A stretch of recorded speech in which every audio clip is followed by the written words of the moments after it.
E aí galera, beleza? Tudo bem? Meu nome é Everton Crivoy e nós vamos continuar nosso vídeo aí sobre pacing, né? Nossa série sobre pacing. A semana passada eu conversei com vocês sobre para tentar ajustar a intensidade do esforço, a sua estratégia de prova, pela sua percepção subjetiva de esforço. Tentar achar a sua estratégia de prova, né? E hoje a gente vai conversar um pouquinho sobre algumas variáveis aí psicológicas que poderiam influenciar sobre a estratégia de prova.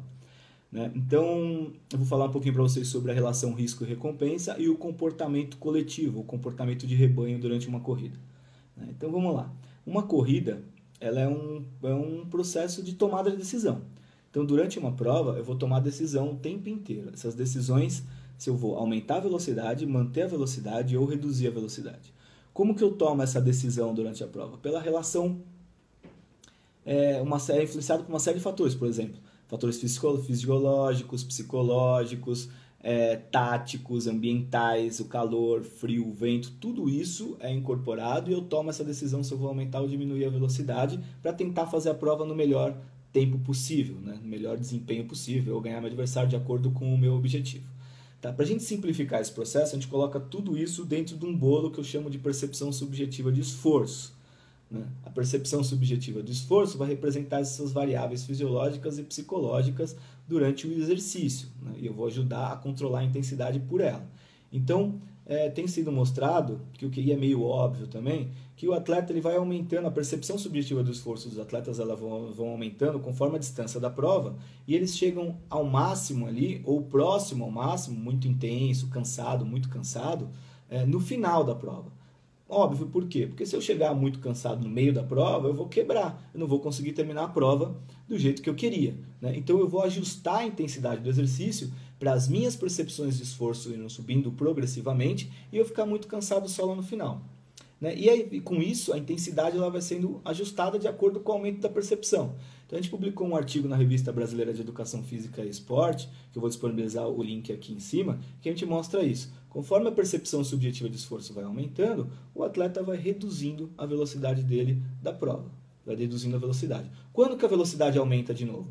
Quando o atleta chega próximo ao final da prova e aí eu percebo que eu sou capaz de, mesmo estando cansado, mesmo fadigado, mesmo exausto, aumentar a velocidade, mesmo assim eu vou terminar. Não tem mais jeito de eu quebrar antes da linha final. Então eu aumento a velocidade, que é o que chama de risco de fadiga prematura. O risco de fadigar antes do final da prova fica quase zero. E aí eu aumento a velocidade do sprint final para tentar melhorar o meu desempenho. Tá? Então a percepção ela vai aumentar de forma linear e a velocidade, a intensidade ao longo dessa percepção eu vou controlando para manter esse aumento linear da percepção, para manter a percepção subjetiva de esforço. O que pode influenciar sobre o ajuste da intensidade? Né? Aí eu vou falar com vocês agora sobre o que eu posso trabalhar para tentar mudar a intensidade do esforço, nesse complexo, nesse processo de tomada de decisão.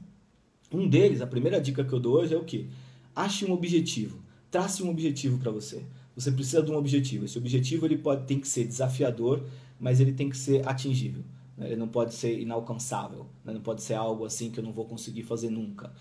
Então ele tem que desafiar, ele tem que pôr você sob pressão. Então ache um objetivo, trace um objetivo. Por quê? O processo de tomar decisão ele vai influenciar o quê? Risco e benefício. É uma balança entre risco e benefício. Então eu vou comparar sempre durante a prova o risco e o benefício que eu estou. O que representa o risco na corrida? Estresse fisiológico, metabólico, dor, cansaço, tudo isso vai representar o risco. O que representa o benefício? Eu alcançar o objetivo que eu tracei, né? A satisfação pessoal ou satisfação financeira que eu vou ter quando eu atingir essa recompensa. Então o tempo inteiro eu vou colocando isso pesando. Se eu atingir um objetivo legal, tracei um objetivo legal, essa recompensa para mim vai ser o quê? Alcançar esse objetivo, eu me sentir feliz, a satisfação que eu vou ter de alcançar esse objetivo é muito grande. Então durante a prova, naquele momento que eu começo a sentir aquela dor, aquele momento que eu começo a cansar, aquele momento que o sol está forte ali, o risco está alto, e aí eu vou comparar com o benefício, mas eu estou quase atingindo o meu objetivo, então eu vou manter a velocidade e eu vou aumentar essa velocidade para atingir o meu objetivo e para ter essa recompensa, risco-recompensa.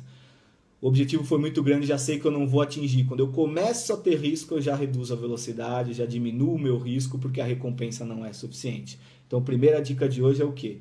Objetivo. Trace metas desafiadoras, mas que você vai conseguir alcançar. Isso vai mudar o seu processo de tomada de decisão durante a prova, vai te incentivar a alcançar sempre essa recompensa, mesmo num risco alto, tá? Então tente achar isso. A segunda dica agora a gente vai falar o quê? Todo esse contexto de percepção subjetiva de esforço, motivação, risco e benefício, a gente está falando sozinho. Vamos colocar isso no ambiente real, corrida, adversário, né? Aí eu tenho um outro fator influenciando nesse processo, nesse complexo de tomada de decisão aí, nesse processo de tomada de decisão. O que é?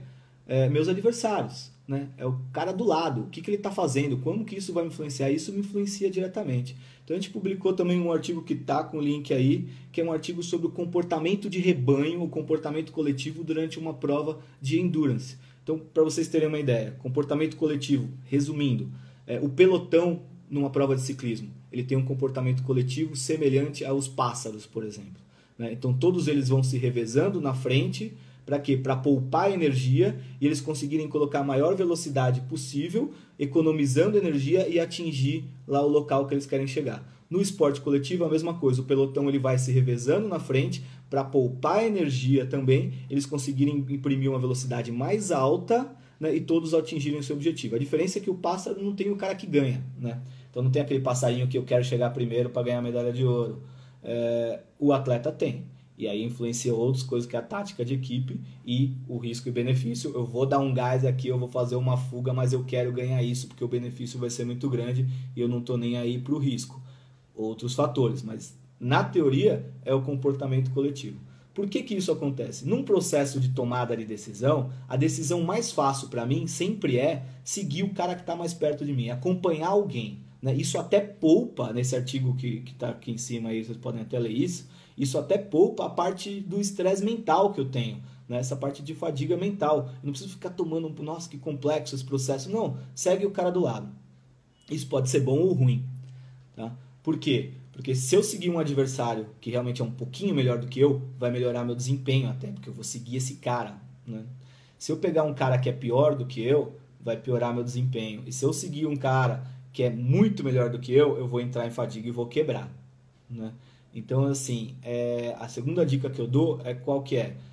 Ache um companheiro de prova, o coelho. O coelho é importante, aquele cara que vai puxar o seu ritmo, ele é importante. Só que tem que ser o coelho certo. Se for um coelho que é muito melhor que você, não adianta, você vai quebrar, vai forçar demais. Se for um coelho muito ruim, também já não é coelho, né? Aí piora ainda mais a situação. Então eu tenho que achar o coelho certo. Saiu um artigo muito legal e que é muito na prática, assim, que eu percebo isso também. Então, por exemplo, os caras fizeram o quê? O cara estava correndo, o atleta estava correndo, aí passava outro atleta por ele, correndo mais forte durante a prova.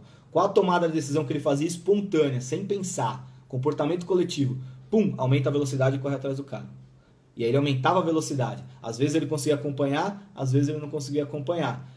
Mas assim, quando alguém passa por você, isso eu percebo eu fazendo, né? Vocês também devem perceber isso, alguém passa por você, o primeiro impulso que eu tenho é acompanhar esse cara, né? Vou fazer isso, porque é o processo de decisão fácil, tomada de decisão fácil, né? Comportamento coletivo, se ele está fazendo, também vou fazer, que seria o mais fácil no contexto, mas nem sempre é o melhor, porque senão você pode quebrar, esse cara pode induzir aí algumas coisas, vai complicar a sua prova no final, tá? Então as duas dicas de hoje é o quê? Trace objetivos difíceis, desafiadores, mas alcançáveis. Isso vai melhorar a sua relação risco-recompensa.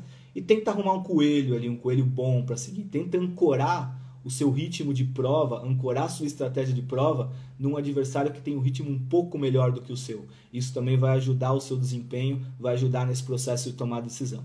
Beleza? Então hoje a gente estendeu também um pouquinho, simplifiquei um pouco essas partes, como que a parte psicológica poderia ajudar na sua estratégia de prova. No próximo vídeo a gente vai falar sobre a parte fisiológica, né? A gente vai entrar mais um pouco agora na parte fisiológica. Então, se gostou, vai lá, compartilha, curte o link, dá uma olhada aqui, ó, nos dois artigos, dá uma lida, se tiver alguma dúvida, manda mensagem, a gente vai trocando ideia. Marca o seu amigo que corre aí na página para a gente ir crescendo cada vez mais e conseguir discutir cada vez mais essas coisas sobre corrida, bicicleta, treinamento, provas de resistência e provas de endurance. Valeu, brigadão galera, até mais!